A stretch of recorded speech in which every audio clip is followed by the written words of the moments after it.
Yo, what is up, everybody?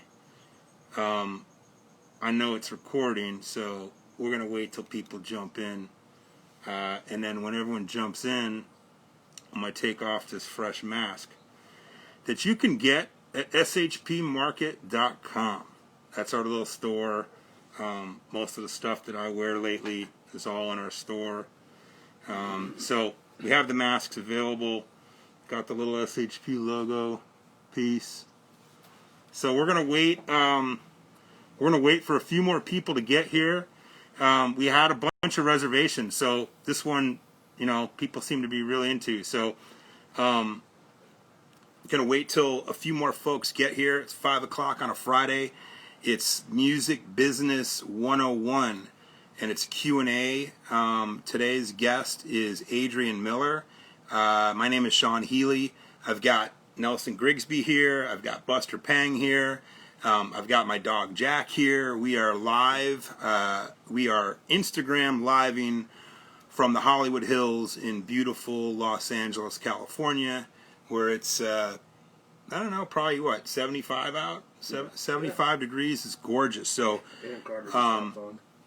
so thank you guys for joining us. We do this the last Friday of every month, and this is our fourth one. So the next one we're actually going to do November 20th instead of Black Friday, and then the following one will be December 18th. So the best way to find out about these guys, these podcasts and these Instagram lives is to hit the link in the bio, give us your email for our newsletters, and we will let you know, and we'll make you aware of these. These are for you guys. So this is for you guys to ask questions. We had a really great week. We did some great live streams last week, which live streams are the thing right now, guys, until the shows come back, which is, going to be a minute until the live shows come back. But we had a great weekend last weekend with Aaron Carter. We had On the Outside, fabulous band, really good band, pop band. So the live streams were great. And I would encourage you as artists, if you get the opportunity to do the live streams through a promoter like us or any other promoter, I would encourage that you do them. I would say for a lot of reasons. One, it keeps you visibly out there as a performer, because a lot of you guys are unsigned, and your friends and family haven't seen you perform in almost a year. You can do a music video and you can do an Instagram live, but people want to see you perform. So my recommendation to you guys is do a live stream, however you got to do it, with a full camera crew or Instagram live, but perform. Some of you really, really, really, really need to perform again. It's not the same. It won't be the same for a while, but if you have an opportunity to perform, do it for yourself, do it for your fans, and you'll feel really good. And it is different. You're performing, there's nobody there, I get it, but it's good to exercise your chops and get that going. So live streams are the thing. Again, shout out to Aaron Carter, shout out to On the Outside, Kyle Carter, the agent for On the Outside, and shout out to the Mint. Those were awesome live streams last weekend. That is the future, that is the wave. So I'll shut up about it. We're going to start taking your questions in a little bit. I'm going to bring Adrian Miller on at about 5:15, and we have a lot to talk to Adrian about. This man has been around for as long as I have, 20 plus years. He's worked with everybody, and he's worn all different hats in the business. He's been a music supervisor, which I believe he currently still is. He's been a manager, Anderson Paak. He has also been in radio. He's also been an A&R director. So Adrian has really, truly done it all. And he's been a friend of mine for a while, so he'll join us in a few minutes. I wanted to get some of these shout-outs out now. Apparently, we were on the Joe Budden podcast on Wednesday. If you listen to Joe Budden's podcast, Reason, who's with TDE, shouted us out, and so did Joe Budden. So I'm shouting out Reason, and I'm shouting out Joe Budden. Thank you for the drop on the Joe Budden podcast. You can go back and listen to it. It happened on Wednesday. and we are going to post a little clip from the Joe Budden podcast where they gave us props. We appreciate you guys, and we have a long history with Joe Budden. We've been working with Joe Budden for, before the podcast. And I met those guys when we were doing Slaughterhouse. Yeah, so I know Budden from the Slaughterhouse days, Royce 5'9" from the Slaughterhouse days. So we have a long history with Budden. Ian Schwartzman's his manager, dope dude. He also manages DJ Premier, solid guy. So we're going to talk about labels and management. That's pretty much like what the basis and the premises of today is, to answer your questions about labels and management. And, we could really go on for hours about both subjects because there's so many questions and so many things to be talked about. Like, do you need a manager? That's one thing. Two is, do I need a record label? That's a whole other thing. And for some of you who have joined us in the past, I am a manager as well. We are promoters first, but I've been a manager for about the last 2.5 years. Code of the Friend, who has really grown as an artist, and some of you know him. He's just been fantastic, and it's been an amazing ride. And I've been able to see other facets of the industry and experience them, whereas, most of my experience prior to that came from the live end of things and being a promoter, concert promoter, etc.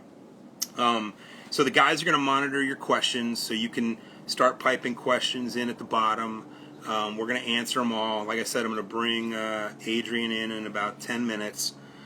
Also wanted to let you guys know that super, super important, if you haven't done so yet, there's a link in our bio, and it gives you a chance to put your email in for our newsletters. And we're sending these newsletters out on Mondays and Fridays. So the Monday one contains opportunities if we have available shows, which there aren't a lot of, obviously, but sometimes there's available live streams. And sometimes there are gig opportunities in there, although they're not what they used to be. So you want to check the Monday newsletter if you're an artist. And if you are an artist or just a fan, you want to be on the Friday one, because the Friday one is where we announce the upcoming live streams, announce the upcoming shows. It's also where we let you know about any news that's gone on, and we introduce you to new merchandise that we're dropping. We update our Spotify playlist. So if you want those newsletters, the link in the bio, it's free. Just put your email in there, and you'll get them on Mondays and Fridays. Wanted to quickly let you guys know that if you miss any of these, we're calling them podcasts, but if you miss any of these Instagram lives, the audio recordings are on our Spotify channel, Sean Healy Presents, right? Yeah, so the Sean Healy Presents Spotify, you'll find the last 4 editions of this, and I really would encourage you to listen to them. And then if you can't get to Spotify, go to webookbands.com, about us, and all the podcasts are there. So some of them are really informative. Last month we had Mitch Blackman, who's a big agent. He really gave you guys some good advice. So I'm going to take a couple questions real quick.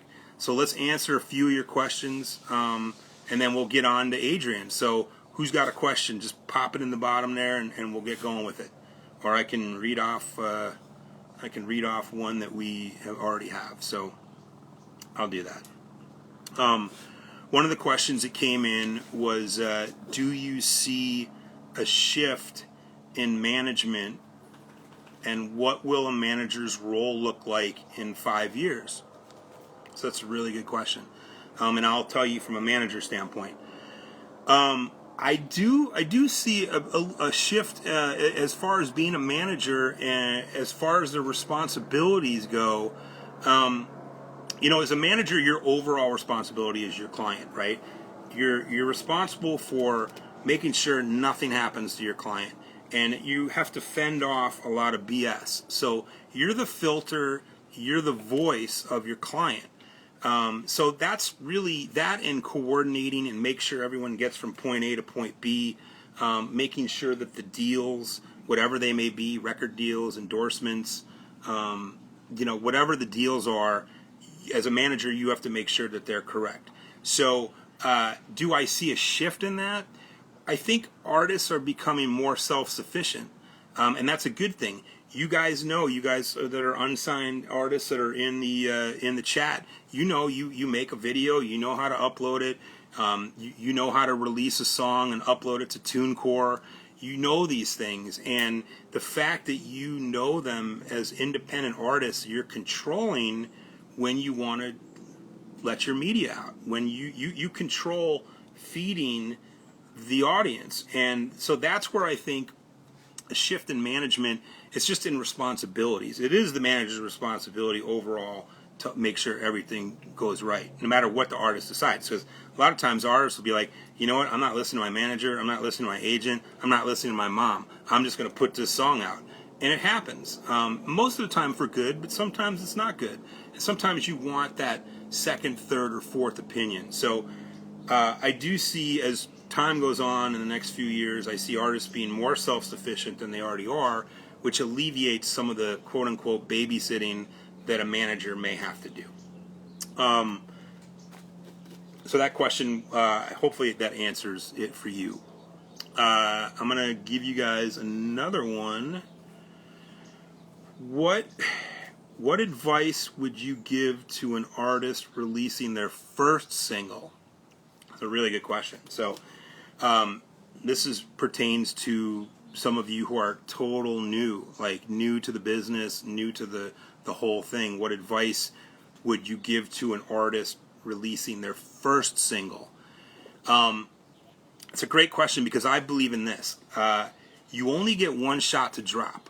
Okay, just remember that as an artist, whether you've been in this business for 10 years, 20 years, or a month, you get one shot to drop, and everything's got to be lined up perfectly in that shot. So you want to make sure that your profiles are built, you've got followers, you've uploaded it properly to TuneCore or DistroKid or whatever you're using, that you have a Spotify channel. You want to make sure all your friends and family are aware of it, and you want to make it a big campaign, because especially as your first single, you get one shot at it, and you don't want to drop the ball and be like, oh, okay, I'm going to release this other one next week, and then I'm going to release this other one. The first one is crucial. Doesn't have to be your best work as far as an artist goes, because a lot of times it's not. You're making your first song, but it's got to be the most important as far as strategy goes. And these strategies, they're not going to cost you money. You can do them at home. But you have to make sure that you're strategically on top of releasing your first single. Water break. Okay, I got time for one more question, and then we're going to bring Adrian in. So someone give me a question. Man, you need to sign an artist, so I got some heat. Well, I wish I could sign everybody. It just doesn't work that way, unfortunately. But, stay in the game, stay busy, stay relevant, especially during COVID, you guys. It's tough because we can't perform. We want to perform. We want to get on stage. We want to get someone else's crowd. We want to vibe. We can't do that right now. We will, but we can't. So important that you just be strategic about your placement of your music. That you talked about it earlier. Do a live stream. I'm telling you guys, touring and shows, they're not coming back for a while, and it kills me to say that, because that's my business. That's been our business for 25 years, is booking you guys on shows. And we can't book you on shows. We want to, but we can't, because there aren't any shows. So, there's Adrian. Okay, cool. I'm going to bring Adrian in. Jack, I'm going to bring you in. No? All right, I got Jack here too. All right, we're gonna bring in Adrian, introduce him and get a little background on him. He's gonna answer your questions. I got questions here. Let's rock and roll, okay? Oh, the live gigs are safe. You know what? It's a tough question because nobody knows. What I will tell you this: don't do bootleg shit, okay? Don't do someone's house party. Don't do clubs that aren't supposed to be open. Don't do stuff that's illegal. Don't do it. Not only for your health, but you could get arrested. That's what's going to happen. People start doing this shit, they're going to get arrested or fined. You don't want to be a part of it. Don't do bootleg shit. only do safe stuff in your city or county that's allowed. Oh, can you guys still hear me? Everyone hear me? Cool. Yo, Hey, there Matt. he is. What up? Yo, Adrian. I've been wanting to say that forever. And I needed you to say it, considering. I don't think I've ever said it before, so I'm glad I finally got a chance. It's okay. How are you, man? I'm good. Am I okay? You hear me okay? Yeah. Everyone here, everything okay? Yeah. Cool. So, so good to see you, man. I hope you're healthy, your family's healthy, everything's good. Yeah. Awesome. Fortunate to be, man. And likewise, I'll send the best out to you and Buster and the team over there. Yeah, I got Nelson here. I got Buster here. I got And Jack is around here somewhere. So, we're here. We're healthy, and we're really trying to help artists right now with everything that's going on. We're trying to give them some advice pre and post and current COVID. So that's pretty much what we're trying to do. And I just want to give everyone a quick background on you, and then we can get into everything. Adrian has really done it all, right? So you're from St. Louis, is that correct? St. Louis, Missouri. Yep. Okay. And then was your first job in music, was it in radio? Yep. And what did you do in radio? I have like that you were in Oklahoma. How'd you get to Oklahoma? That's where I went to school, college. So was it college radio you were working on? Yeah. So, I mean, I was at a college station at TU, and then I got on at the urban station. The urban affiliate in the market is a company. It was called KBLK, 1550, like K-Day. And were you on air? Yeah. Wow. But everybody goes, "How did you just get a job at the radio station?" Even people there. And I was just you were hard pressed to get by me in terms of just outworking me. I was going to do everything twice. And I was on a scholarship at school, so I had other things to do in my day other than show up and clean up the studio and be on point for the boss so he could recognize I'd have some sort of like inkling of being on air, which he never gave me that opportunity. I interned, I did sales, I did all the streaming efforts that went on at the station, and I bothered him and bugged him and so much. I was just up this station on time, and the opportunity came when I was just there one night, and one of the guys got lit, and he needed to have someone on the air, and he goes, "Do not open the mic," and I opened the mic, got it in.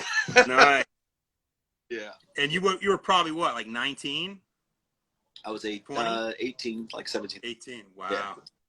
And so, how did you get from you went from radio into A&R? No. Well, radio promo into A&R. Well, consequently, we only played R&B and everything at the station. And I would get a weekend show to do formatted hip hop and stuff like that. So, just chopping straight through it. I was on air, went from there to marketing, went from marketing to creating the hits chart, the hits rap chart. Wow. And I had all the list. By that point, I was in LA, blah, blah, blah. I created the list for hits. Rifkin wanted me to come on board because he knew I had that list. And I was just like, if you let me sign some acts, I'll come on board. Because everybody wanted to sign a group or two. Matter of fact, my big bro who got me the job at Rifkin's office is Fabian Duvernay. You might get a 2-for-1 if I can get him to come out of the office. Yeah, right? That'd be cool. Yeah. And then Fade got me on board. Rifkin listened to me. First artist I got a deal for that was signed through me and not a referral deal. Because the first thing I probably did was Freestyle Fellowship. Yeah. I used to have them at Knitting Factory and Key Club. Yeah, I got them their record deal. Yeah, that's awesome. And the first act I signed was Han Soul. And then the second act I signed was Madcap. Or Madcap and then Han Solo. So was this Immortal? No, this was Loud. Wow. And that Loud was before Immortal? Yeah. Yeah. And so how long were you at Loud Records for? Not that long. I mean, I was probably there for 2 years. Keep in mind, it was Steve Rifkin Company before it was Loud Records. So Yeah. in that, I was there for a couple of years. Yeah. And then what made you go over to Immortal? Amanda, Muggs, the fact that I saw what was getting ready to happen. We were all like, so before I got hired with Rifkin and working there, I was working for Paul Stewart, Malik Levy, a bunch of people from PMP helped me get to LA, back to LA. And, you know, Paul was like, I'm not paying for you to come out here. And then Malik and Shane and my cousin and a couple of other people talked them into paying for me to come here. And so, you know, then I got taken care of and got here. And it was really, it was dope because we were all like, think about it. It was like Melrose and Gardner.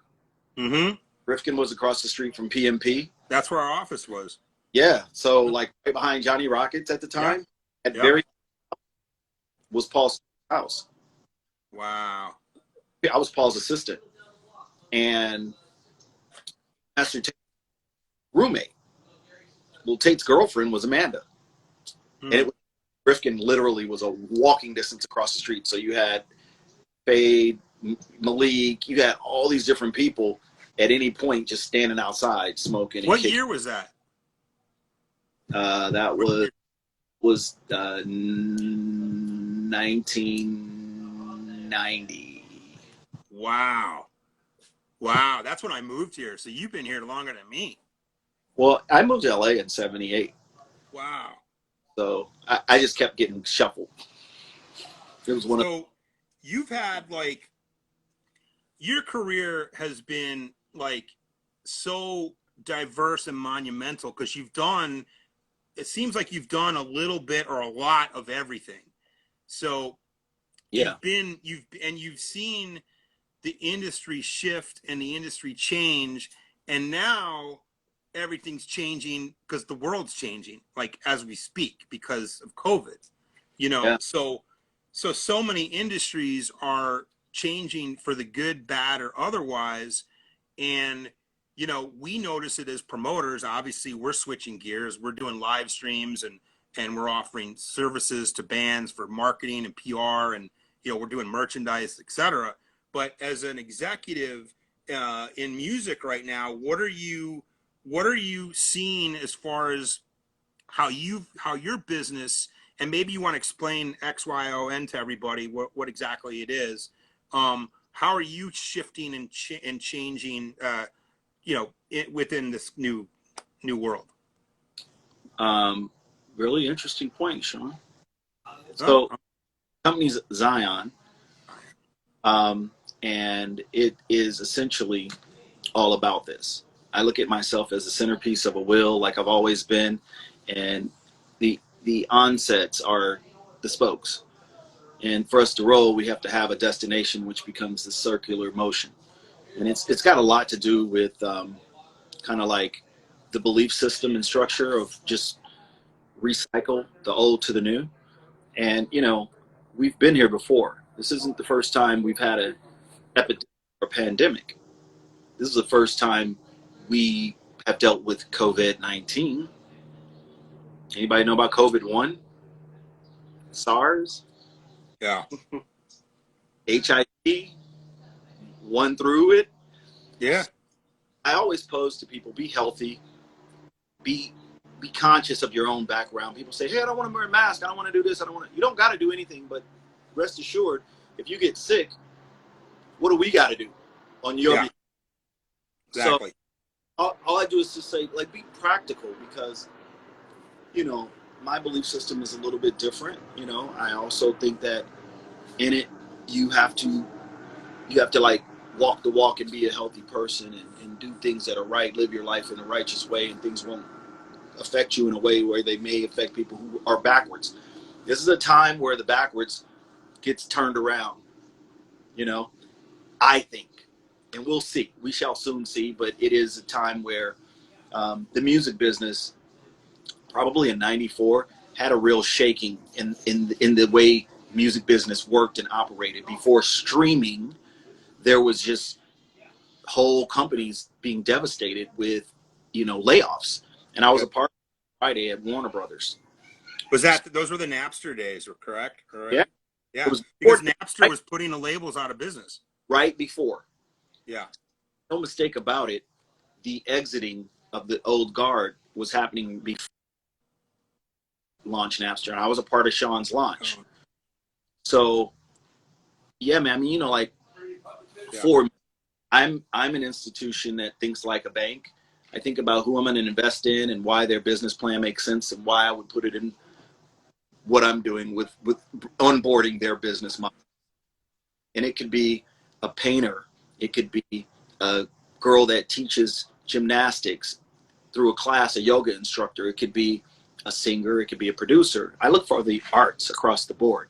I mean, I'm in the business of music, but I'm in the culture business. And I've always been a part of our culture, youth culture, Right, which is fabulous, and the fact that you have a viewpoint like that when most don't is even more remarkable considering your history. And I think, can you just kind of let people know who don't know what your current company is? Zion, correct? Yeah. That's your main baby, other than, well, you're managing people, but Zion is the number one. Super particular about the artists that I manage. Currently, Anderson and I have OBE, which is a label. He's on OBE. He does a couple of his own things as well. The Free Nats are on OBE. No Worries are on OBE. I mean, we put the records out through OBE, but we also have distribution partners. And just trying to build what we did with him up to this point was a bunch of intricacies. And, like family doesn't always get along, but you have to know how to keep it going, because the point is, you built something, you should keep it moving forward as much as impossible as you can. Prior to Anderson, a lot of people only see me doing Anderson. A lot of people don't realize I did Hobson. Yeah, which I know that, and because we've worked with all of them, and I think we were working with Hobson probably before we were working with Anderson. And our history with Anderson goes back to I think he was on a Janae Aiko show in Phoenix. We did a tour with Willow Smith and Kaylani. Much as I love the adulation and, oh, you did this, we always have a team of people working around us. I had the guys over at Still Wool, Kevin and Tyler and Fab. I had fucking Taz, obviously, with Janae. Mm-hmm. Yeah. And helping. And super then cool.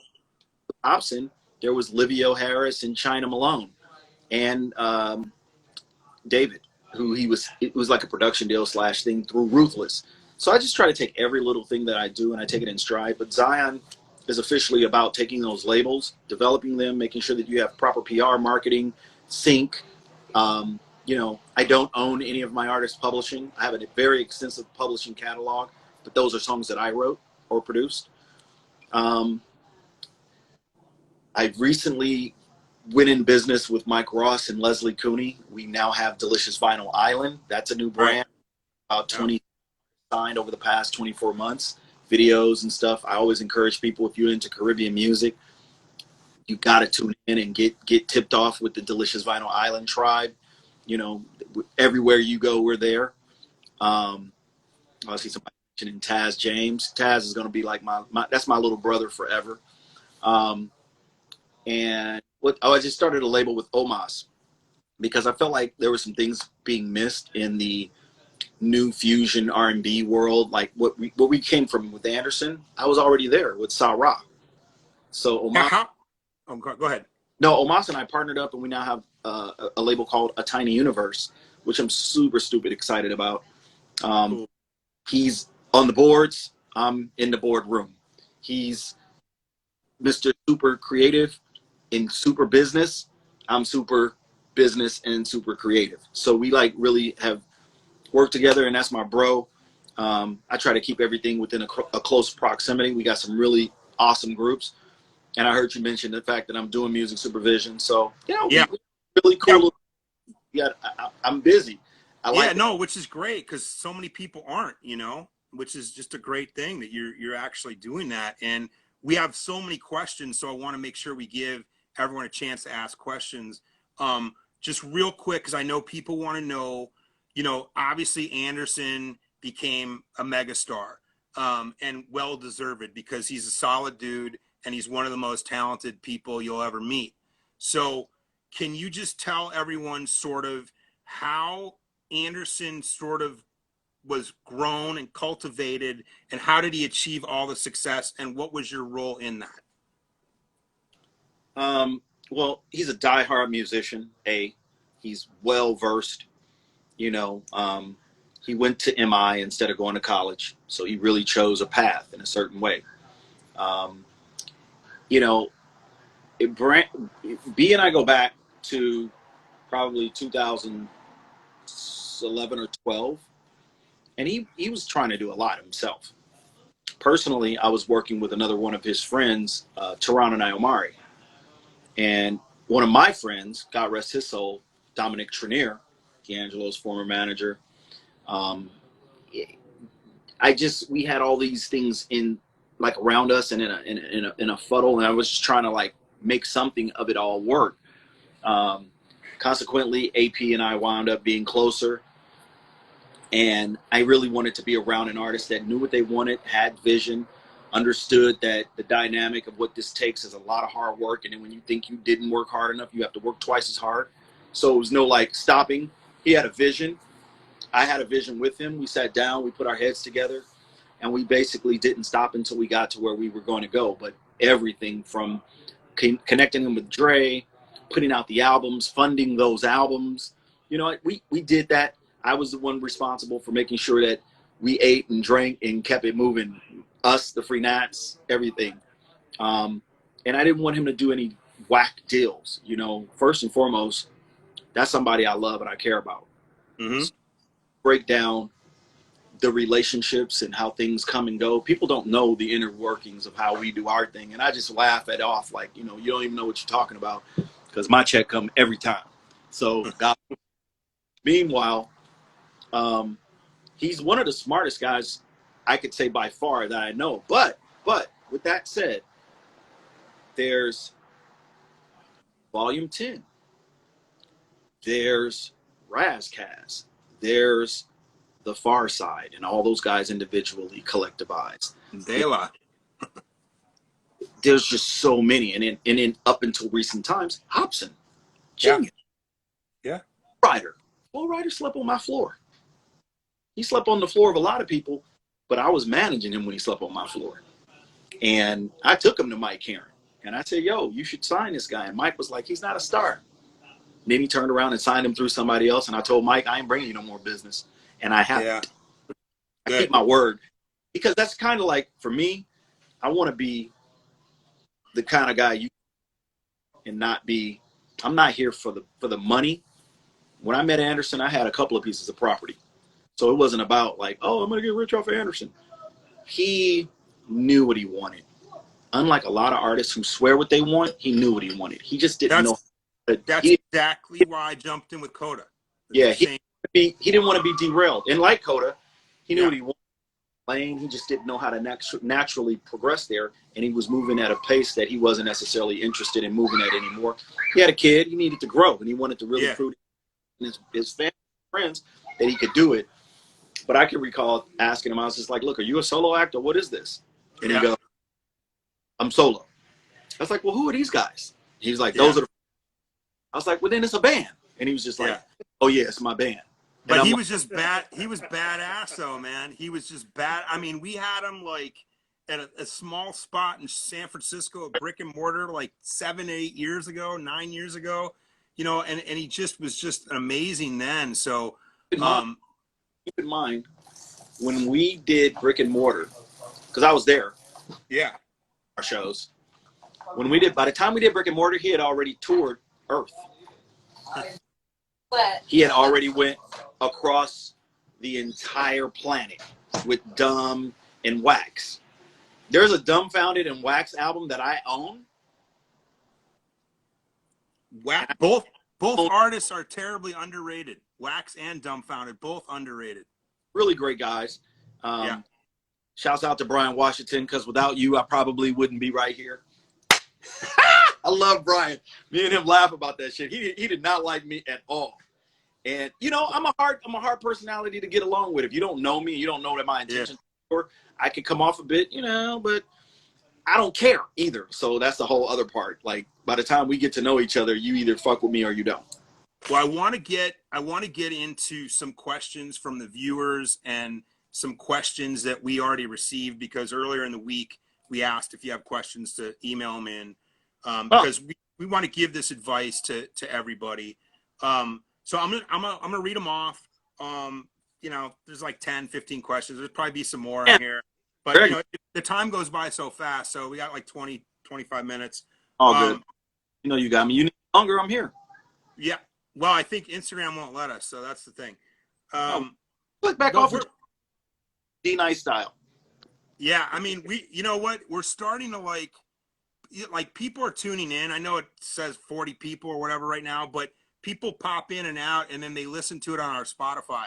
So we email it out. So people may not be tuning in right now, but they'll hear this and they'll see it at another time. Shout out. Okay. This is a management question. Okay. And I'll let you answer it first. Some of these I haven't seen.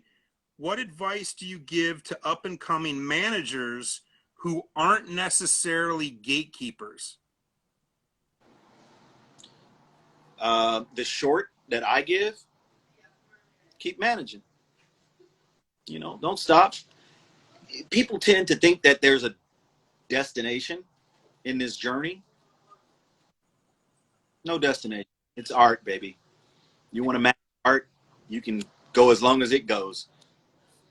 Yeah, I mean, so I don't know. We might have some viewers that are managing artists right now or want to be managers. You're pretty well accomplished. Me personally, I never wanted to manage anybody because I didn't want to be a babysitter. So Coda is the only artist that I ever wanted to manage, and the only artist that I do manage. And I don't have to babysit him, which is a great thing. And we talked about it before you came on, about artist independence and the fact that in 5 years, a manager's role may be different than it is right now because artists are becoming more self-sufficient. Well, here, let me break some misnomers to that. You will always need a team. Like, to me, you can now I never want to go art is sports in terms of competition. I don't look at it like that. But in this particular thing, I want to say this. If you don't have your team, you can forget about it. There is no one. I don't care who you are, what you are. Name one artist that's done it by themselves with no team. Yeah. You have, and I say this all the time because we do industry tips on our Instagram. And if you guys go back after this and look at our industry tips, a lot of times we'll say you have to have a strong team because you guys as artists, you need to have a voice. You need to have somebody out in the wild that's speaking on your behalf, that's filtering, like I was talking about earlier, that's filtering off the bullshit and fending off when you start, you have a client that's got action, like when Coda was blossoming, everyone was coming at us, and you need that person to sort of filter out what's real and what's not real, what's a good opportunity and what's not a good opportunity, and deliver that to the client. That's the way I look at it. Yeah, I think that if you don't understand how to pass the baton over to the person that needs to do the job, then there's a lot more to learn about this business, because it is a matter of, to stay sustainable, you gotta have an opportunity to be able to back up and let the person that's sitting next to you do what they do. However, I will always put a contingency clause in there. However, if they don't know what they're doing, of course, don't give them such a slim, like, don't let the rope loose. And of course, yeah. You got a good friend who wants to spend time with you, and they're doing more than just rolling up trees and chilling. If they're paying attention, being a self-starter, and they're picking up books and they're learning what it is about to be in this business. You got to read about it. If you don't know how to get out there and get into it, you must pick up a book. Everything's not on Google, unfortunately. Well, this next question I think you already answered, but one of our viewers emailed it in, so I'll just read it anyway. But it says, "Where does your passion for management come from, and what keeps your drive?" And I think you've already answered it. If I didn't, for me as a manager of talent, there's many other hats and roles that I do. I'd like to be in a place where I can help you kind of secure your career path personally. Good. That I like to see success. I don't always pick a winner, and vice versa. There have been artists that have fired me and said, I don't want to do Yeah. this. Yeah. And Happens. when you get let go, if they said thank you enough, then I am okay with it. If they didn't say thank you enough, and this is a thankless job, so I shout out to Los Rocas. We don't work Yeah. together in capacity, but they said thank you all the time. They were so loving, and when you do something forward and you cross the bridge the right way, Yeah. you can come back over that bridge with me. Well, I agree with you, and as from a manager standpoint, I've never been one that's had to be like you had to say thank you to, like I learned early on in this that artists are artists, right? And some artists are like, oh my God, you're the greatest thing ever, thank you so much, but a lot of them are silent. A lot of them are like, okay, I know this person's helping me, but I also know I'm badass and my music kicks ass and everyone loves me. So you have the fine line. So you have to, as a manager, you have to take that out of it, and you can't be looking for the stroke. Yeah, no. That's the way I look at it. Tough skin is important in this business at all. Yeah. Booty, what's up? Okay. What's different? Okay. What's different, Adrian, about your record label compared to others? And why should artists sign to you compared to other labels? Why would an artist sign with one of your labels? Well, if you are in the position to be with what we do, I'd like to think that my expertise is bar none. I'd like to think that I've worked really hard to get a list of qualifying release objectives, and I understand how to take something, as they say, from the root to the toot. I know how to, and I won't do it if I don't believe in it. If I don't really believe in what it is that we are going to have to do for the next year potentially together, there's no way in the world I'm going to take it on. And whereas other labels may just sign you to get you out of the marketplace, really something that people do often. Everybody wants to win when they go to market with you. But just understand this. I appreciate when you do fly with me, if you are flying with me. And I do things a little bit differently too. It's almost like people say, well, how do I become family with you?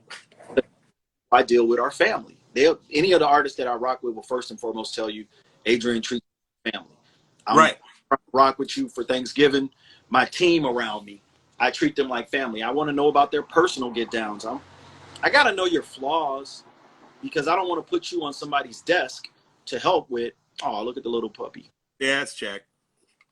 And, So, for me, it's just passion. Yeah. Okay, let me ask you this. Because I asked Mitch Blackman, a friend of mine, was an agent who was on the last podcast.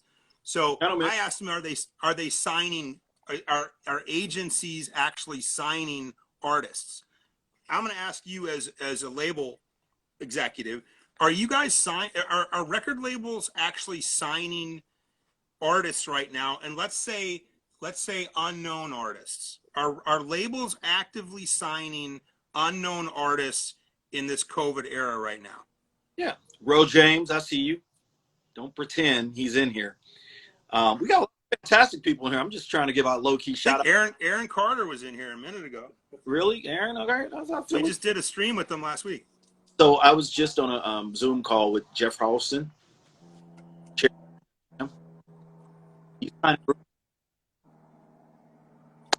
So the answer is, okay. So how does somebody get signed right now?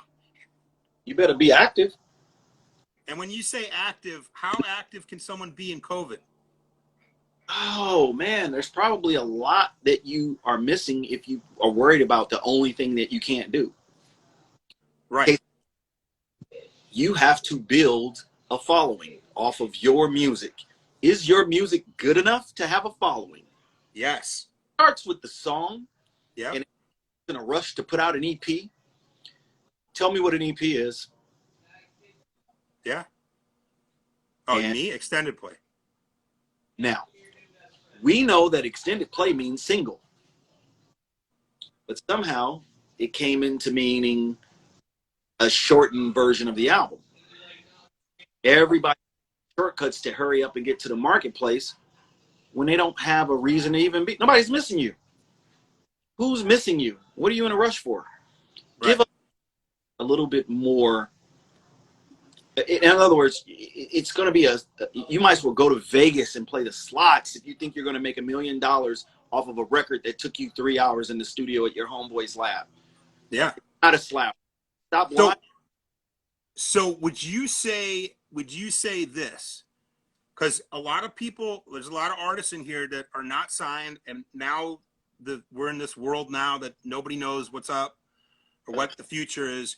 But would you say that one of the most, obviously you have to have the music, you got to have the talent, right? You got to have the music. But I think you alluded to it earlier. You've got to have a following. You have to have the following. You have to have the online presence. It's helpful. If you Can't hear you. There you go. You can't? I got you now. Yeah, I mean, I say it's helpful to make sure that you found your audience. People talk about their fans, and I think a fan is somebody who supports you. In the event that you don't have the support system, it's retarded for me to think. Now, what I think is not always the case of what it is. But I will say it's retarded for me to think you don't have friends or family. That's where it starts. Yeah, of course. And your friends that are going to support you, and that support is going to go like this. Just like today when I was telling people to tune in, people know I don't jump on live and start just yapping all the time. Why? Because I got a whole bunch of work to do. And with that, I enjoy the opportunity of being able to give a little jewel here and there. But yeah, maybe one person will hear what we're saying here. Maybe one.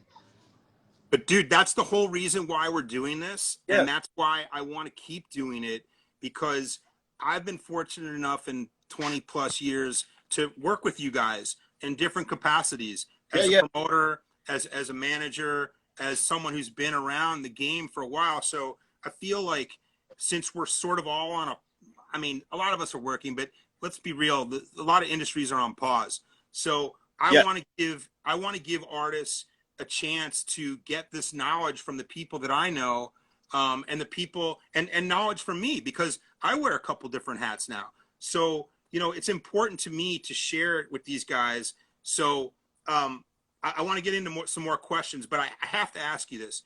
If somebody sends you a great band, right? A great artist. Yes. And it's just a track, right? Which this has happened in the past.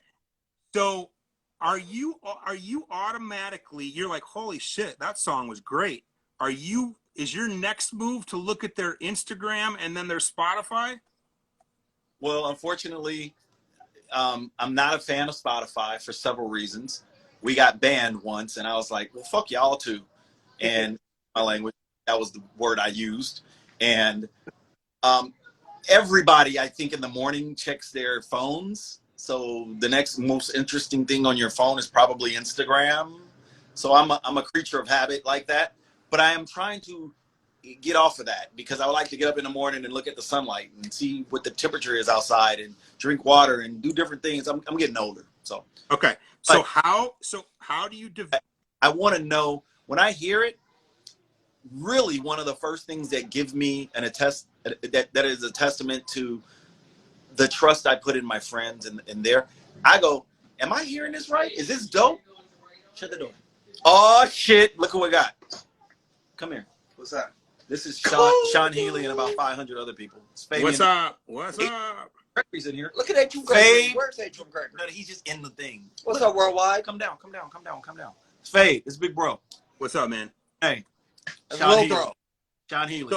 So let me so So again, I go back to this. Will you sign an artist who is dope, right? But needs development right now because they don't have the Instagram followers and they don't have the Spotify followers. Will you sign someone now and develop them? Yes, I would. And I think it's important to say that because, like I said, I saw a group last week that blew me away. Something dead is the ghost or something. They were kind of fly. And because I'm doing music supervision now, I'm in a place where he exited. I'm in a place where I can do something with the song if I hear it and I like it. You know? Right. So you can place it. That's why I started the music supervision in my lane. It was like I'm missing maybe possibility of a lot of working artists that I can get down with. And you know, when I brought Paul Pontius on board to work with me, and we signed Korn and Incubus, it didn't stop there with rock music for me. You know, I was there in the inception and the start of the career for Linkin Park. Yeah, Sugar Ray and Rage Against the Machine, etc., so on and forth. And a lot of these groups I wrote records with. So for me, I am trying to figure out why I won't do something with a group. Not I will do something, but why I won't. Like, I'll give you X amount of time to like X yourself out. And here's another thing, and I just saw Tish. What up, Tish? It's not that you need me to manage you. When I think you're dope and I compliment you and I say I think you got it together, I actually believe that. And I'm waiting for your success. Not to ride about the coattail it, but for you to call me and tell me, yo, I need you to do this, this, this, and this. And it's a lot easier that way, you know? So it's like, It's like my mom used to never tell me what I did right. She'd always tell me what I did wrong. So you brought up music supervision, which I want to touch on real quick for everybody, because some people actually don't know what that means. So, you know, if you can sort of explain what a music supervisor does and explain to us how you got into it and how you got down with RZA. The RZA thing is really funny, and Fade is standing right here, and I'm going to say it out loud. So we were at work one day, told with a mandate from Rifkin, we need to bring in something hot. Meanwhile, I hated radio promotions with a passion, but I had to do it because I worked for Rifkin, and that was the fucking job. So I didn't like it. Fade loved it. He was actually way better at it too. He's a great radio guy. Play my record, and when you're done, play my other record. So yeah. Trevor used to work like in my little cubicle, and Trevor's soft spoken. He's a sweetheart. He'd be like, "Yo, Wild Man Steve got this record on these guys. Adrian, you need to hear it." And I'd be like, "All right, we got to sign something. What is it?" He was just like, "It's called Protect Your Neck. You need to hear it because it's actually kind of dope. But I don't want to take it to Steve. Will you take it to him for me?" And I'm like, "You want me to take the song in?" I was like, "Cool, give me the record." So the record gets mailed to us because there's no like other way to get the music to you, right? You can play it over to somebody, but in that day, you send the music. So he sent the music. I got it. I heard it. I was like, "Whoa, this is everything." I took it to Fade. Fade was like, "We're taking it in." I signed Wu-Tang Clan. Mm. The relationship with RZA started right there. And he was like, "Yo, you need to sign all these we need to do individual groups." Yeah. And I was like, "Oh yeah, let me tell Steve." That's how I got fired. Mm. Steve fired me because I kept going and talking about, and I see Wendy Washington right here, who looked out when I got fired. I didn't have anywhere to live. Wendy gave me some shelter. I was messed up in the game, but it's a whole nother story. But yeah, so RZA and I go back that far. And then Cameron, my boy Cameron, was he was representing RZA at what the fuck are y'all doing? He was representing RZA at CAA. Cameron put a word in for RZA because he and I were doing some projects together. I had Demetrius Shipp Jr. over there as an actor who did Tupac. Mm-hmm. So, you know, going above and beyond that, Cameron told RZA, he's like, "Why don't you ask Adrian to do it?" And RZA was just like, "Yo, if you can give me a Anderson record." And I was like, you know, getting you an Anderson record is going to be like pulling teeth. Yeah. I got him an Anderson record with T.I. and Killer Mike. It's in the movie. And, you know, the rest is like what dreams are made. Or we'll keep going. Well, someone told me that Instagram Live now will keep going and not end in an hour. Is that the case? Someone's. We gonna Huh? see. We gonna Yeah, see. I mean, we're gonna keep going. If we get cut off, I'm saying thank you now to thank you to all of our viewers, but we'll keep going. If it doesn't tell me to turn it off, we won't turn it off. All good. And then so I think Riz is dope too. And Oh, I've been fortunate, and I'm not flexing here. I as a promoter have worked with everyone in Wu-Tang, including ODB, and I believe we had ODB's last show ever, which wasn't great. It was on the fly, and it was at Dragonfly. I believe it was 2004. that says it Yeah. all. Well, do you remember? Do you remember that dude Silksky from? Oh God, what was the Killer Bees? His name was Silksky. No. Anyway, long story short, whatever. They're like, we got ODB in town. We got ODB in town. I'm like, yeah, right. I go, well, we do Tuesday nights at Dragonfly if you want to come through. And it was like 11 o'clock, right? I'm like, those dudes aren't showing. So we just had our show going on. And my production manager calls me. He goes, bro, ODB and Silksky just walked in and they want to know what time they're going on stage. I'm like, there's like 20 people in there. I'm like, oh my God. I'm like, all right, I'll be right there. I lived on Sunset and La Brea. I got in my car. I'm in my freaking pajamas. And yeah, sure enough, there's ODB. And he got up on stage and he did about a half hour. And he was not in the greatest shape because 6 months later he passed. But he was as nice as he could be, and he got up there and he did the set, and it was fantastic. So I have an affinity for Wu-Tang, Yeah. and like I said, I've done everyone, met everyone, RZA is directing. That's his Yeah. goal. He wants to be a director, and it was when he kept saying, he was just like, I want to direct. I'm going to just direct.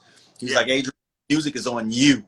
Yeah. But he had some things that he wanted to. I always like would grab 2 songs and then send it to him. Oh, I always tell people use box.com, not the box, not Dropbox, box.com, because that's such an easy way to move music around. And nice. that's how even Mike Herron, as much as I love Mike, even Mike Herron, everybody will tell you, send me music in a link as box.com, and it's good for you as a creative, content. Getting questions. Yeah. It's got questions in here. Yeah, no, we got. Give me a question for him, or I'm going to read the same ones off here. We got questions real time, Sean. I know. Well, my moderators are supposed to be feeding them to me, and they haven't. So yeah. I know. Go ahead. Someone asked, how relevant is it to make topical songs like songs about social unrest, or is it better to focus on just entertainment? Okay, so somebody asked as an artist, is there an issue with making topical music based on today's environment? Like if you're a political rapper, do you see A, is that okay, and B, do you see potential backlash from it? Nah, I think right now you need to be able to speak freedom. You need to be able to speak to the topic at hand. I think we've been missing out on having our artists tell us the life interpretation of their art. And what we need is more truth in the music. Nothing against what the kids are doing nowadays, but I really want to make sure that we get this thing very straight. You have a gift. Look, all of us have a gift, right? One person may think, oh, he's not creative. No. God's creations are what we are. We are artists. Every bone of our body, everything that makes up our composition is art in and of itself. So, Sean Healy, what you do is automatic, systematic, not because you want to, but because you can't do anything less than what you're supposed to in your fabric, right? Yeah. So, go out there and write records that mean something. Go out, because it may only touch one person. Like we might only touch one person, but that one person that you may touch could be the whole reason that it happened. And I completely agree. One person that was touched once upon a time, and it lit a fire in me, and nobody could ever tell me anything different. And the reason I got the fire lit under me so hard was Rick James. enough said. Like, there ain't nobody else who would have said Rick James to you. But I'm saying it because when I heard busting out, I was like, oh, hell yeah, this is how I'm doing it. I'm busting out. Yeah. Yeah. I mean, for me personally, and this is for the artists there, like, that are in here that are wondering, how the hell do I get signed? Like, how the hell do I get signed before COVID? And now, how the hell do I get signed during COVID? And there's no great answer to that, but I think you've alluded to it, that you, as an artist, you've got to keep going. You got to keep making music. You got to keep making content. You got to keep doing whatever you can do. And I've now touched on it. I've touched on 2 or 3 times here about this, the importance of a live stream. Okay. I know a lot of artists aren't down with it. We're doing them as promoters, and we're producing larger artists live streams. So we're in the world of it. And I know some artists don't dig it. My artist doesn't dig it, so, but I think it's important to be visual and get your music out there as a performance aspect. Do you agree with that? I do, and there's ways to do live streams. And speaking of live streams, who do you choose to use? Because I can recommend somebody right now. I'd like to.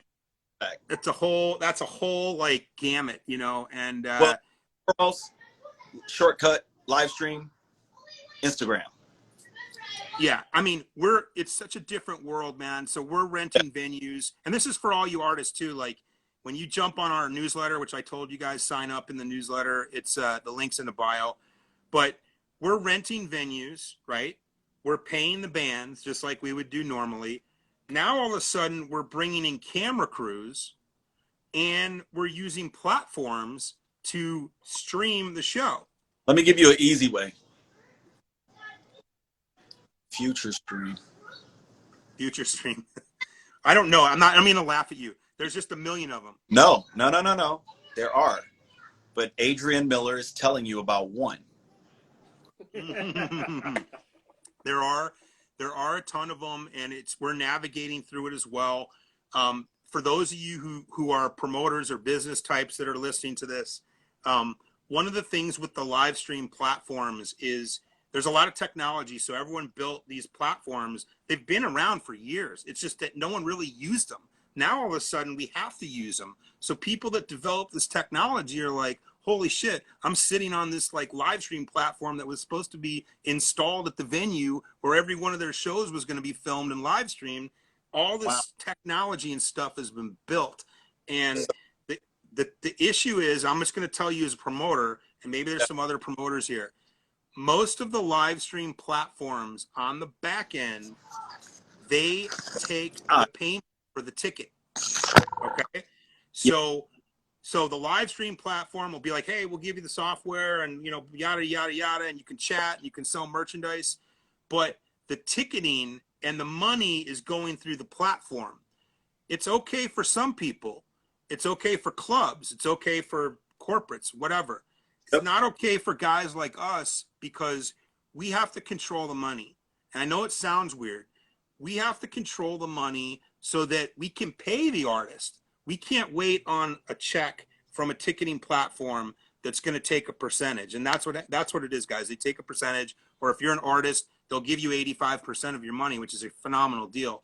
But for the most part, it's a money thing. And that's why as independents, we have to stick with what we have, and that's been the trouble. So let me tell you something. Future Stream does 90-10 deals. They will not keep your recording. If you want to record it, you can record it, but they don't keep your content. They set up, they give you a place and location. They can do a lot of things for you that a lot of people can't do. And I only recommend them not because they've done Future and The Baby and all these big, no. I only recommend them because my buddy owns the company, Javier Lavelle. He also has a management firm, and he has David Sebastian as his client. But can you tell me have you heard about anybody who's done a big show other than like the like last minute kind of like gatherings? Has there been any huge performances, like 2,000 or more people that you know about?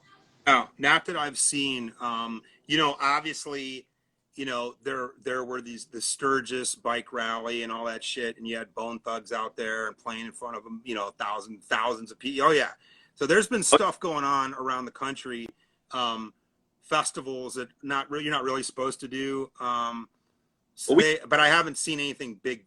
I was a part of the Lamert Park Juneteenth. Yeah, and we had about 3,500 people show up. Fortunately, there was no reports of COVID. Yeah, and nobody got in trouble, but I saw that. The issue at that day, the only problem that happened was somebody got towed. But, with all of that and all the families that came out and all the things that we did, Future Stream captured it. And it was so crazy because we were able to raise money that they would have lost and not raised. We were also, and anybody can use Future Stream. It's like YouTube, which people should use YouTube. We've been using YouTube. We're going to gravitate away from it, but we'll check it out. It's just for those of you that don't understand it yet. It's a complicated world where there's a lot of people trying to get. A lot of these streaming platforms are trying to dial into it ASAP because they really realize that this is the way it's going to be for a while. You know what I mean? Like, when's the next time you're going to go see a band showcase at the Mint? Never. No time soon. Right? 2022. It changes every day. Every day it seems to get 6 months longer. You know what I mean? It's like, I was explaining to these guys today, look, 2020 is done. Nothing's happening between November and December, except we're going to have an election, obviously. But like, business-wise, the business is done for the year. And nothing's going to be different from tomorrow, November 1st, than March 1st. There's not going to be much of a difference. You might have more people getting sick, but in the business, you're not going to March 1st, it's not like everything's opening up. So it's going to be a long while, and everyone's just got to be patient, Yeah. Let me ask you a question. Yeah. Trump loses. Biden wins. Biden immediately shuts down everything in the U.S. Flat. 2 reasons he probably would do it, I think. A, COVID. B, no insurgents, no issues, no nothing. Just shut down. If you're on the streets after 1 p.m., you're going to jail. Period. Safety. What do you think will happen? That? Nelson. Nelson say. Martial law. Right. Go ahead. What do you think will happen to America to be shut down for 3 months? Well, listen, I don't want to get too political on this. No, I will. This is about the show. No, I think you're going to have chaos no matter what. Okay, you're going to have chaos if Trump wins. You're going to have chaos if Biden wins. No one is the right answer right now. I'm a Democrat. I got no problem saying it. I voted for Biden. I'm Democrat all day. I believe in equality. I'm into all that shit. Yeah, okay. Before I remembered, but I'm just curious.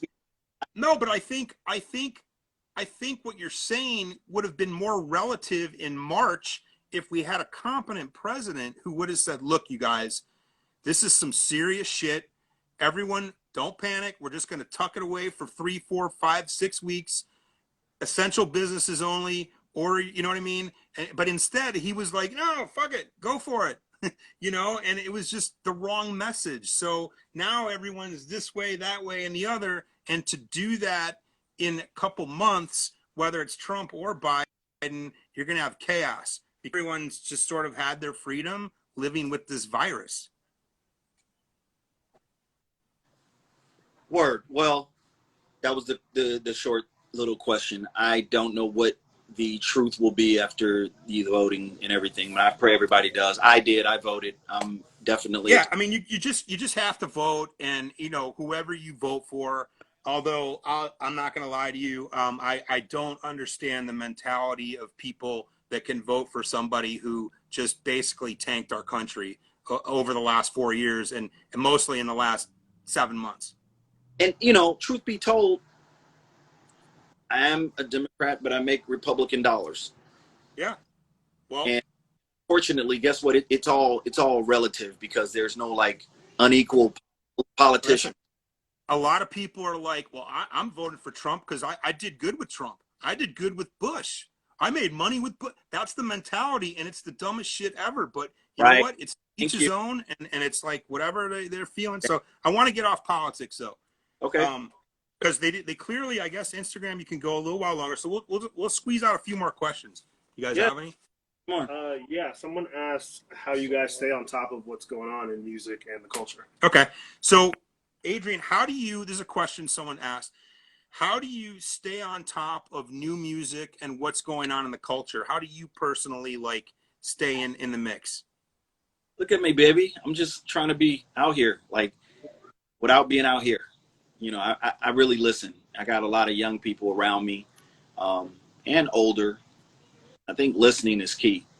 It's plausible I may find something, a diamond in the rough out there when somebody sends me stuff. I listen to it. Like if I don't listen to it, I make Leash listen to it or Brad listen to it.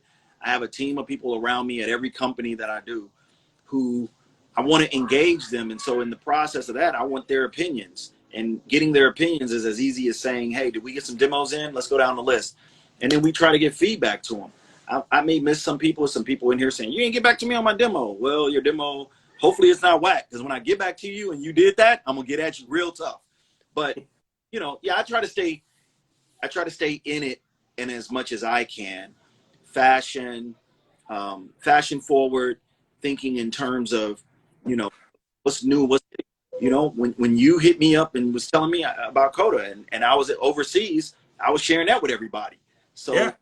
I just try to be as much as I try to be a conduit, I think it's important that we let the conduits free and we open source to each other. So that brings up a good point, because one of the questions I had here was, once you receive some music that's really great, right? How do you then share it with your colleagues and above? Like, how do you introduce it to other decision makers, etc.? So I have a tastemakers list. If I meet you, you automatically are put on it, period. End of story. If you get put on my tastemakers list, you're going to have to tell me you don't want to be on it anymore and unsubscribe, because I'm going to call you, I'm going to hit you, I'm going to text you. Like everything we do, Sean, think about, I do that with over 100 people a week. You know what I mean? Like I'm in touch.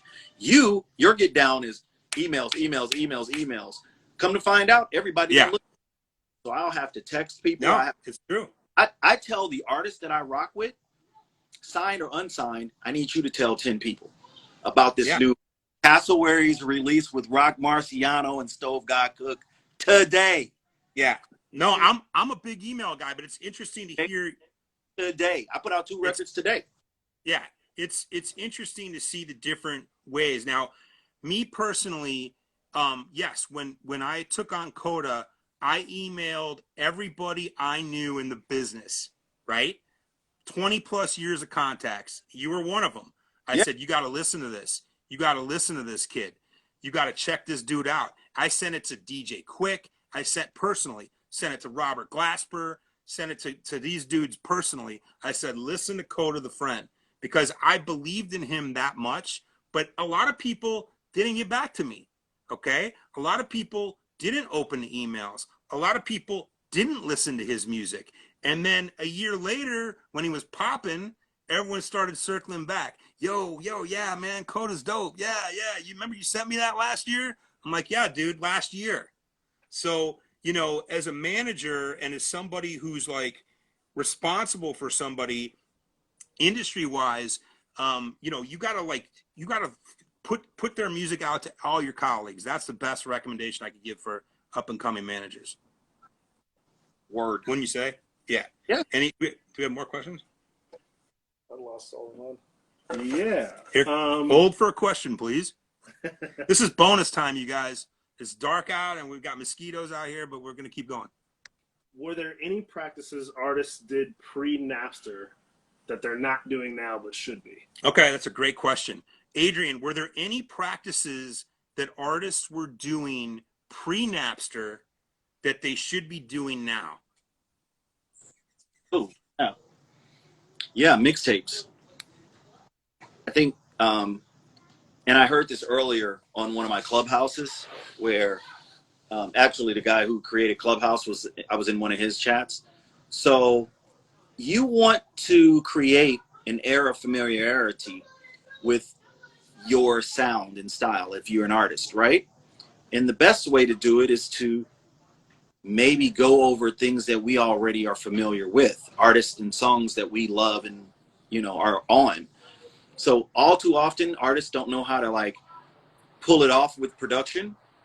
And so if I'm the smartest guy I can be, I'm going to take one of the best songs and I'm going to take the loop or the instrumental piece or something that's familiar. Maybe it's not that song. Maybe it's the song that song sampled, and I'm going to repurpose it, you know, and put it in a way where I could flip it. So me doing something clever, me catching a vibe that brings you in and makes you want to dance or feel a good spirit in it, that's one way to do it. And that's the way we used to do it with mixtapes, you know. Mm-hmm. I heard Busta's story about how Biggie used to make mixtapes off of his 2-track. He would just dupe his tapes of his album dropping, and he was giving it away like it's good for everybody to see that you popping versus nobody to see that you're doing anything. And I agree with that. And that was a smart move on Chris's part back in the day. But I think that pre-Napster, we had to work twice as hard to make sure that the sound quality was there. People put records out nowadays without mixing them and without mastering. And people But that's because people are doing it themselves and saving money. Yeah, but there's mastering facilities that are $50 an hour. That ain't if you can't pay to be positioned, I respect you giving demos out to everyone. But what the goal is to do it right. It's almost like laying concrete, and there's a lot of people who lay concrete piss poor, but then there's no foundation set on that. So you have to be careful with how you present your product, your art, your content, your IP. Yeah. Let me ask you a couple quick more questions, and then we'll wrap it up because you've been awesome, man. Let me ask you this, Bro, come on. Just pre-COVID, because I think that's the only way to ask this question. Pre-COVID, did you see or hear of a movement, a musical movement going on, or a style? And did you hear anything from a different city? Like, was Atlanta popping, or was the next big thing going to be Portland, Oregon? Like, was there any of that pre-March, pre-COVID? Yeah, Atlanta was and is popping. Every artist I rock with seems to be from Atlanta or has Atlanta a very, very, you know, warm place in their heart with Atlanta. I don't know what's going on down there, but they just got they got on the bandwagon of we're going to take Atlanta and win. And from my brothers in the Earth Gang, from my artist and my love, Mereba, the Spillage Village project is out right now. And you know, Pregnant Boy is getting ready to drop a project. He's incredible. He's from the Atlanta basin. I just put a record out. The first single off of the Cutthroat City soundtrack is a song called Purification. And that's Danger Boy and Cairo Ade. And Ade's from Atlanta. So there's like a lot of people around me that Atlanta thing is for real. Okay. Next question. Do you think that there are some styles of music, not necessarily hip hop, but do you think there are some styles of music that are going to fade away during this pandemic? You know, I don't really predict what's not going to be around much longer because people kept telling me hip hop was going to disappear, and I was just like, y'all are crazy. I think that the not saying anything of substance in your rap could potentially lead you to not have anything to be heard. Nobody wants to hear from you any further. And the king of the dumbest rappers is who right now? Don't worry, I'll wait. 6ix9ine. And 6ix9ine. Much a rap. He's pretty much over. Right. Well, I think 6ix9ine is interesting. I don't think he's personally, I don't think he's a very good artist, but I think he had a good marketing plan. And if being an asshole and a punk is a marketing plan, then it worked for him. But I think I don't think he's at home crying. I think he No, sat. I not think be. he sat in a jail cell for a year and a half and was like, "When I get out, I'm gonna have this album. I'm gonna talk a bunch of shit. Everyone's gonna watch me for the first month." Like he sort of knew this was gonna happen, and I think he's just now he's chilling. I mean, I know he was in rehab or whatever, but I think he's chilling and he's made a bunch of dough, and he's kind of like, I did what I said I was gonna do. I put an album out when I got out, and it did well. It wasn't number one, obviously, but it did well, and I think he made a bunch of money. Listen, I'm not dissing his career, or I would be dumb to say he ain't getting paid. What I'm Yeah. thinking is that people are kind of over that dimwit mentality. Not even about snitching or any of that, whatever. It's just that I will always be someone who reckons for substance. I have to have it. I'm the king Yeah. of lyricists. Like, a lot of people don't want to give me that credit, but I deal with the dopest lyricists in the business. Period. Your mic keeps going in and out. So. There's questions in the chat. So, and there's like a little question mark with like two questions, but I want to wrap it up in a few minutes, but let me ask you this. How do people get in touch with you? Oh, they don't. They have to go through Sean and Sean Healy. No. We'll do I it. got enough, man. I got enough. Will you manage me and we listen to my music? No. Feel free to hit me at info@zion.com. I'll put it in here. Okay. Anybody want to swing some music my way? I'm always open to suggestion. It'll eventually come across. Yeah, and even if it's not something you can do on a label front, they might get a placement, right? When it's all said and done, I listen to the music that comes across. Do not DM me on Instagram. My access to my account, and therefore your music probably goes like away.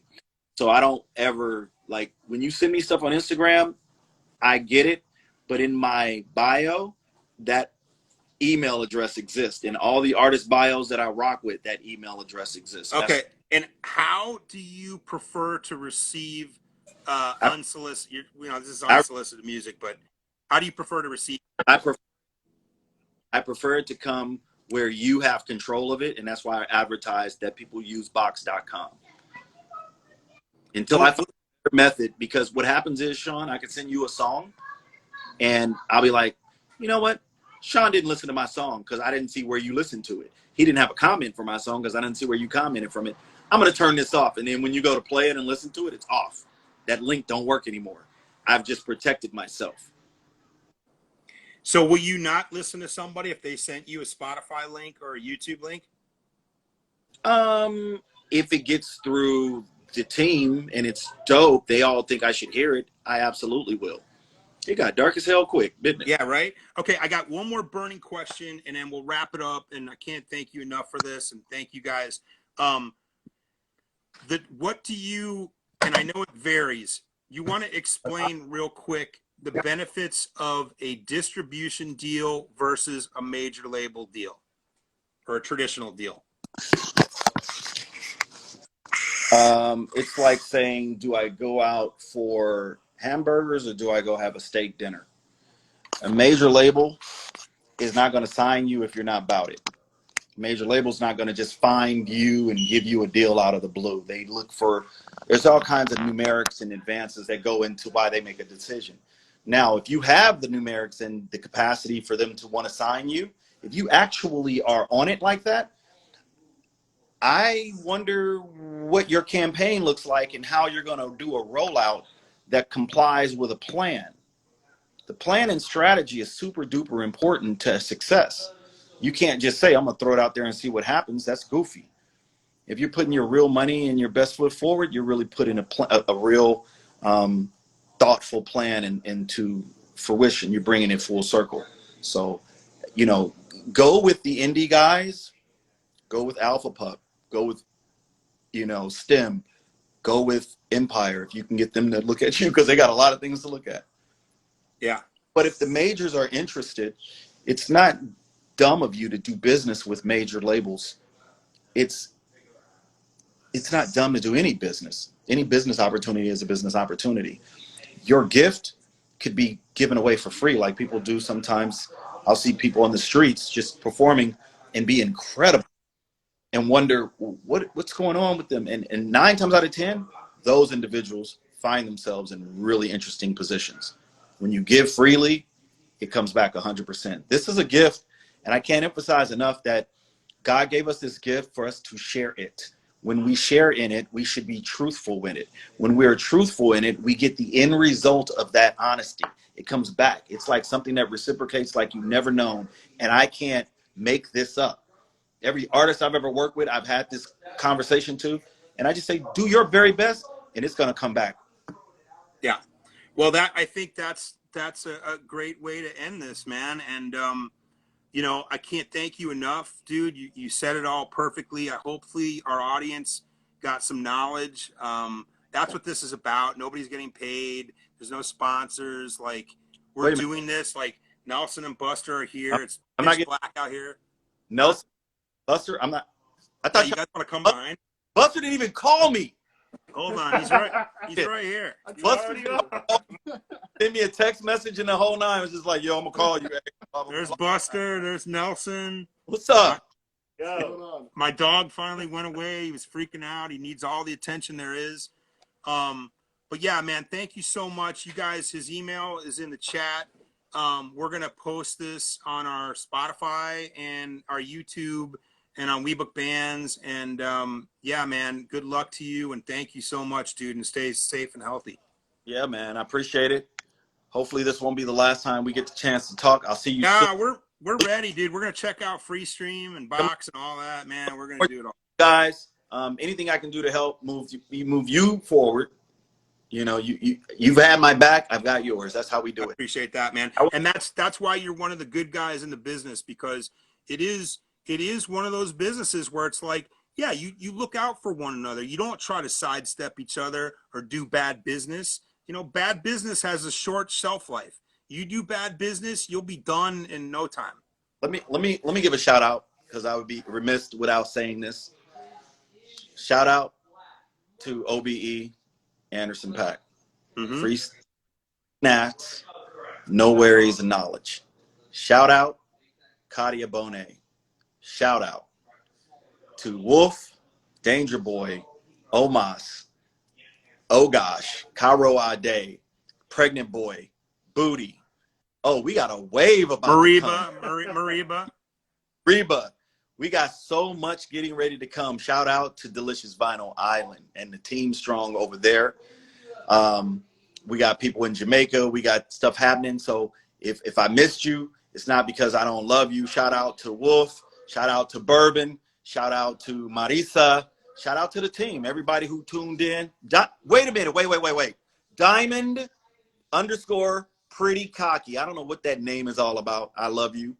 But Diamond has had Neo, Flo Rida, and Bruno Mars sleeping on her couch, and has always told me, Adrian, you need to hear my artist. My friend, not even my artist, because she wasn't managing or doing any of it. She was just giving them somewhere room and board. So that kind of thing to me, and that was ages ago. And at any given point, I call her the most electrifying couch in Hollywood.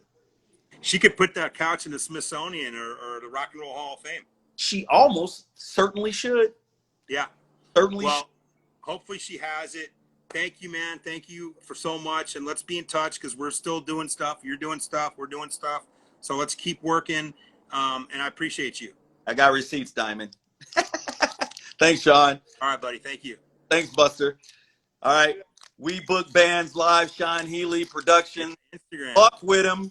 Thank you, bud. Later.